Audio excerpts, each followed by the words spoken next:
YouTube. Okay, thank you for joining me on such short notice. I just thought I'd take the opportunity to tell you guys a little bit about the future of the Anthony Peake Consciousness Hour, and also the In Conversations as well, because we've got a few quite interesting guests coming up, and I just wanted to review with you to let you know a little bit about who we've got and what we're going to be talking about. Really looking forward to this coming Sunday, Sunday, March the 14th, when my guest will be somebody I've worked with in the past and hopefully will be working with in the future in terms of events. It's Dr. David Luke, and Dr. David Luke is Senior Lecturer in Psychology at the University of Greenwich, and David was one of the people who was directly involved when we did our Draculo Caves event in April of 2019. David is developing a reputation for being probably one of the world's leading researchers into psychedelic studies, and he's heavily involved in the work at Imperial College in London at the moment regarding research into dimethyltryptamine and the effects of dimethyltryptamine. Now, some of you will probably, having read my last book, The Hidden Universe, you will be aware of the fact that I quote Dr. Luke with a particular event that took place when he was in India many years ago in terms of encountering with an entity while in altered states of consciousness. And this is an area that fascinates Dr. Luke, and these are the areas we're going to be looking into as well. So that's going to be a really interesting show. And following on from that, then on Sunday, April the 11th, for Consciousness Hour, we have, and it's quite a coup this, I have Professor Stephen Braude. Now, Stephen Braude is an American philosopher and parapsychologist, and is Professor of Philosophy at the University of Maryland in Baltimore County. He is a fascinating guy, a really great reputation for being a very, very radical thinker and a very, very deep thinker. And around about, it must have been about 15 years ago now, I came across one of his books called The Gold Leaf Lady, which really, really intrigued me. It was a fascinating book about a series of very unusual experiences that he'd had and encounters he'd had, which I'm hoping to go into greater detail to talk to him about. Now, Dr. Braude as well will be somebody that I'll be interested to be talking to in my ongoing research with a couple of associates of mine, where we're doing some research into the Philip experiment as well, which we will discuss in some detail when we get there as well. Moving on then from there, my next guest then after that will be Dr. Ibrahim Karim. And he is quite an interesting man. His work on the biological implications of consciousness and everything else is really quite intriguing. He's one of the few people, I've got his book twice, which clearly means that I was quite fascinated by it at the time, and I'm really looking forward to having a chat with Ibrahim about this. He's an Egyptian, and I think he's based in the United States. So that's going to be a very interesting diversion from some of the work we normally do. So they're the consciousness hours. All of those go out on a Sunday live on this wall between 5 and 6 o'clock. They tend to be standard interviews in that it's me doing an interview and the person responding to the questions. As you'll know, that the other approach I take, which is something called the Anthony Peake Consciousness Hour INCONs, and these are slightly more they're massively informal. And the idea with these is that we just chat for an hour, maybe 2 hours, sometimes 2.5 hours. And the recent ones have been proven very popular. These go out at 3 o'clock on every Monday afternoon. Usually, as I say, for 2 hours. That's 3 o'clock UK time. So be very, very careful if you're elsewhere in making sure that your timings work, because at this time of the year, the UK transfers over from GMT to British summertime. So just check your times, particularly for the next shows, to make sure that your time is right for that. But ordinarily, if you just check 3 o'clock British time. My guest on the 16th of March, which is next week, will be Daniel Abella. Daniel interviewed me himself on his own podcast. The Philip K. Dick Film Festival podcast, around about 2 weeks ago, I think now, and we had a fascinating discussion on our mutual interests on Philip K. Dick, the American science fiction writer. Now, as some of you will be very aware, I wrote a biography of Philip K. Dick around about 7 or 8 years ago, and we will be talking about this in some detail. So I'm hoping this will be a fascinating conversation, particularly for people who are interested in Philip K. Dick and his writings. As you know, I take quite a somewhat different approach to the writings of Philip K. Dick to many of the other biographers who have written on this fascinating man. On Monday the 22nd of March, I'll be interviewing, again, what I'm trying to do with INCONs is to make them broader in terms of people's interest. For instance, the last INCON, I interviewed a film director and everything else, and we're really trying to spread it out as best we can in terms of this. And my interview with Peter Brown was really, really useful and very, very clever. If I'm going to look strange in a second, this is the way my life works, is my window cleaner is about to clean the window directly outside of my study, which is directly in my eye line at the moment. We've been waiting for him to turn up all day. He's just turned up now, as is always the case, but this is the way life works, isn't it? So if I look confused, or you see the sound as if suddenly the world has turned and I'm suddenly in the middle of a monsoon, this is because of what is taking place. Okay, so our guest on the 22nd of March will be the amazing Mary Fahl. Now, if anybody has been following me over the years, I am such an admirer of this lady's music and work. Her voice is probably one of the best voices I have ever heard. She's a mezzo-soprano, and she started her career as being, as she said on her website, as being a real goth icon. She used to wear dark clothes and everything, and she was a lead singer of a band called October Project. She continued with the October Project, brought out a group of fascinating albums, and then moved on to being a solo singer-songwriter as well. And her work is very, very intriguing. And I mean intriguing in the best possible way, because she's an incredibly adventurous singer-songwriter. For instance, her second to last album was her reworking of the Pink Floyd album The Dark Side of the Moon, and this recently won a massive award in America in terms of the sound quality. And if you get the opportunity, check out Mary's work. It really is extraordinary. But of course, the interesting thing is with Mary is that she's also interested in my work as a reader, and she's had a series of extraordinary personal experiences which leads her down a similar path of investigation to myself. And of course, all people that are involved in my work in one way or another have had events that have suddenly changed their attitude as to what they think is external reality and exactly what is the matter-brain interface and what is it all about. So this is going to be a fascinating talk as well. Then on Monday the 29th of March, I have my good friend Vitaliev.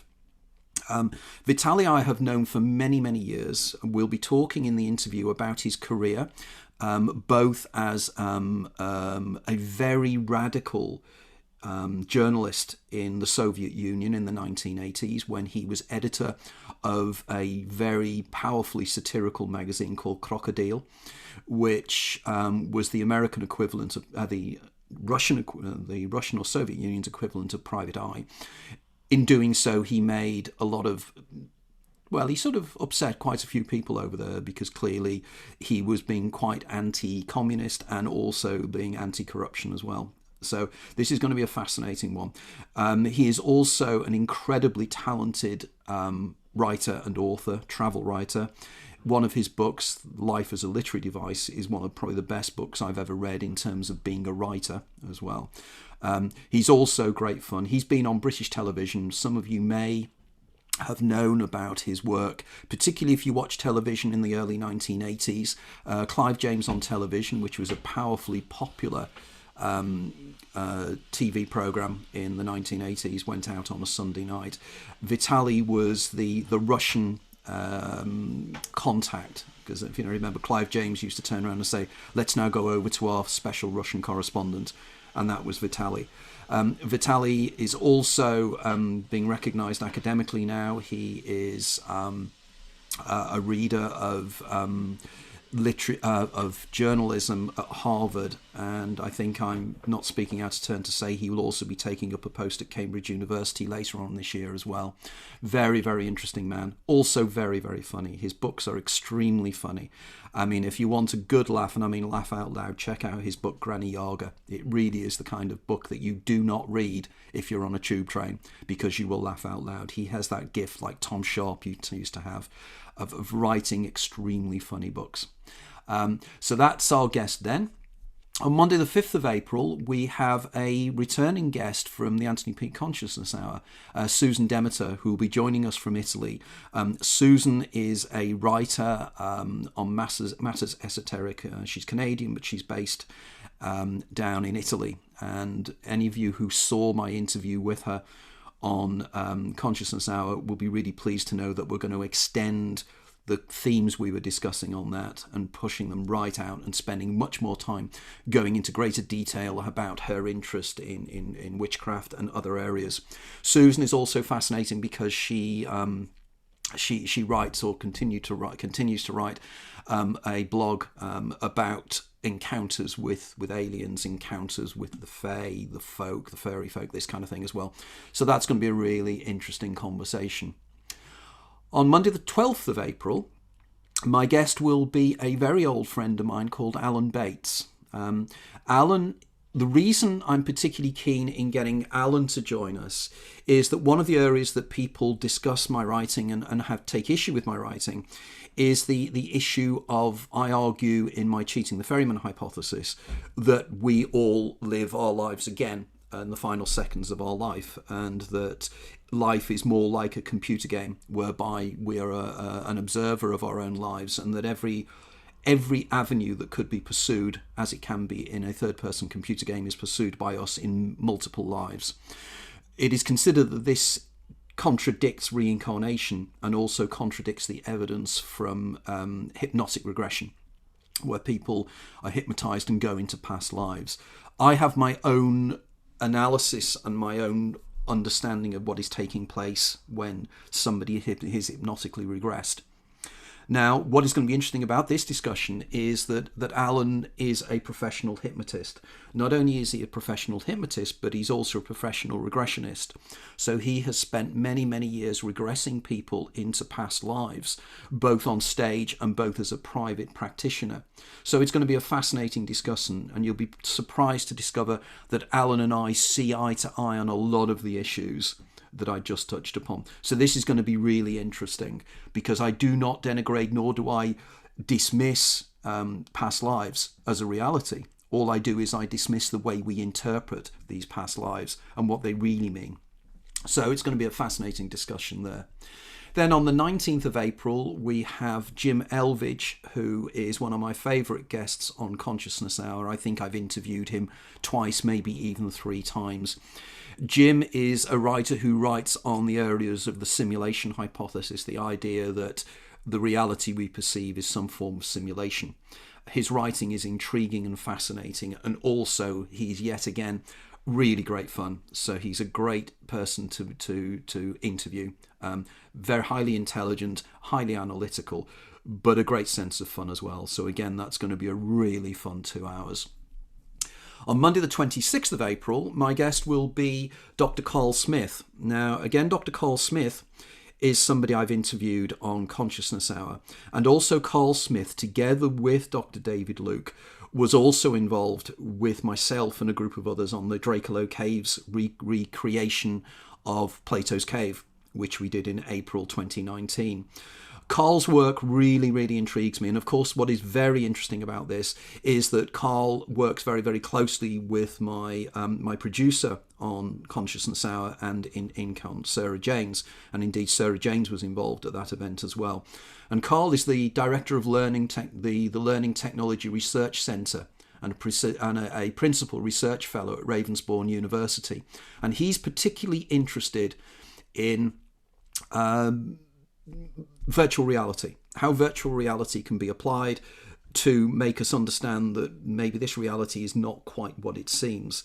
His work is also fascinating because he's also a researcher heavily involved in the research experiential research of dimethyltryptamine, and he's one of the individuals involved in the research that's taking place under the auspices of people like Dr. David Luke, that's taking place at Imperial College at the moment.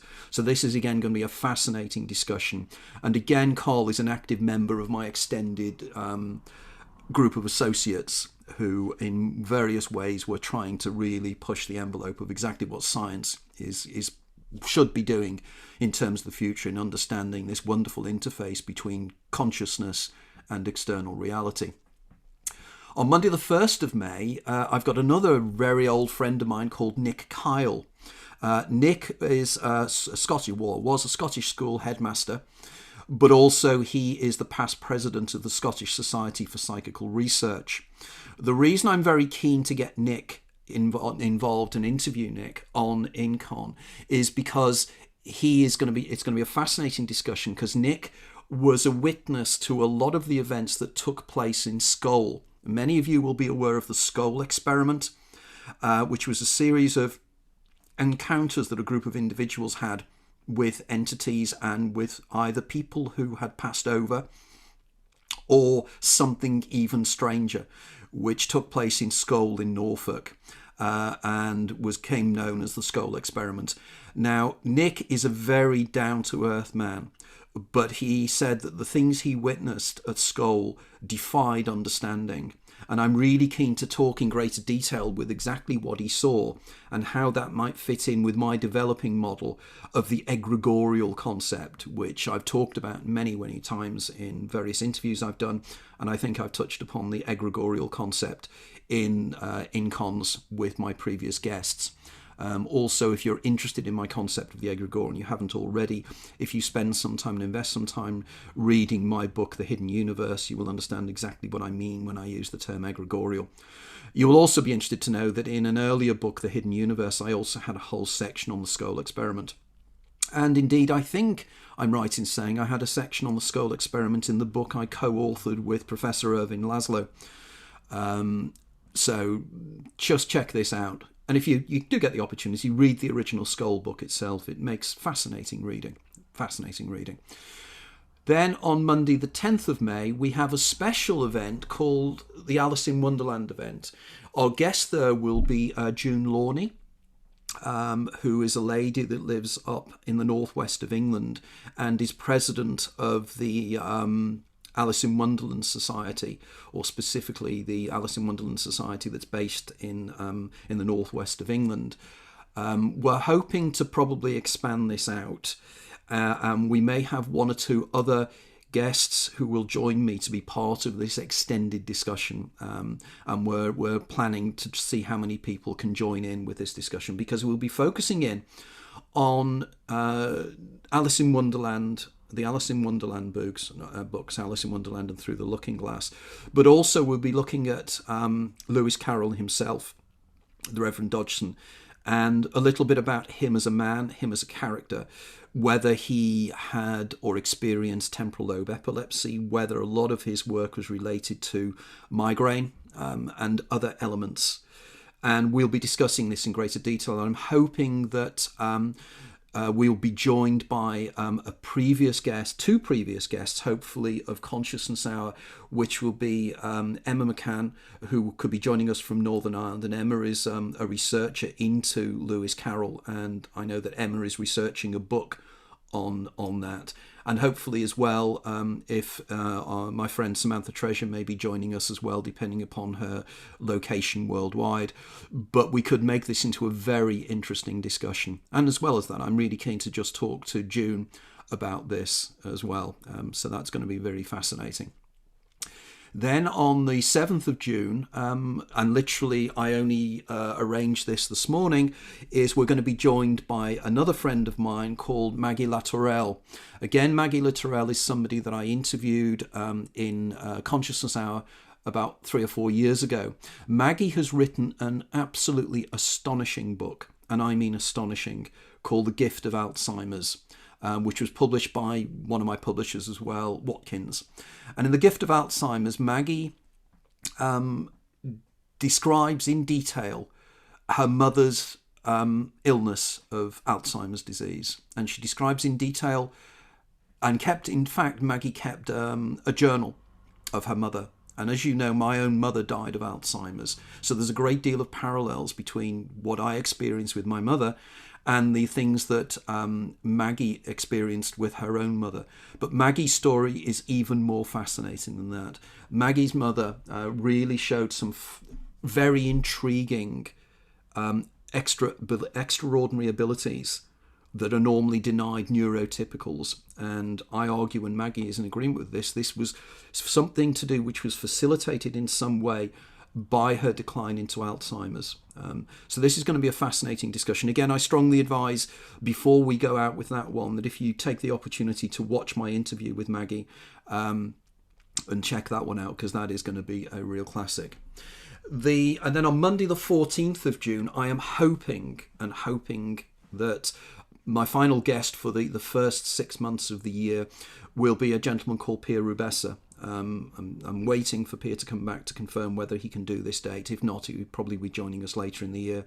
But Pier Rubesa is literally a modern day Tesla. He has a whole series of inventions that he has done, and it all came from a couple of near-death experiences he had, encounters with entities, and I'm hoping as well we'll be discussing something called the Octastone, which, believe me, is absolutely fascinating. It is an alien artifact that Pier Rubesa owns and has had tested by various universities around the world. So they are the guests in the future. We've got a lot on at the moment, and it's really going to be an exciting few months. And this is just the beginning of it, because I have so many guests lined up. We could run for 2 or 3 years with one a week quite easily. And by the end of it, I think we're going to have amassed an encyclopedia of leading-edge research for the early 21st century in terms of extraordinary human experiences. And I think this is so important because we have to start thinking out of the box in terms of exactly what is taking place. The world demands it, science demands it, and human knowledge demands it. We all know that we are sentient somethings experiencing something. That is the great mystery, how inanimate matter inside your brains and my brains creates our sense of self and our sense of memory and anticipations and hopes and dreams. This is what my plan is, and this is what we're trying to do with these shows. So please, if you can help, please do. We need more and more people to be watching these shows, both live and also on my YouTube site. It is so important that this gets out to as many people as possible. I cannot do this on my own. My associate Sarah, who wonderfully works with me, she can't do it on her own either, and neither can our guests. You know, there are thousands of you out there. You could really make a difference. You could really assist in changing the worldview. Our viewpoint here is do the science, do the logic, and then move on from there, and from that come to broader conclusions about exactly what is taking place here. We're not here as people who are making grand claims. We're not trying to set up a cult. I'm not channeling this information from the planet Tharg. This is real science, and we're talking to real people who've had real experiences. So everybody, thanks for listening in. Do join in, and please help if you can. Thank you very much, and we will look forward to seeing you all either live or checking me out in the reality that is my YouTube channel. Thank you very much, and speak again with you soon.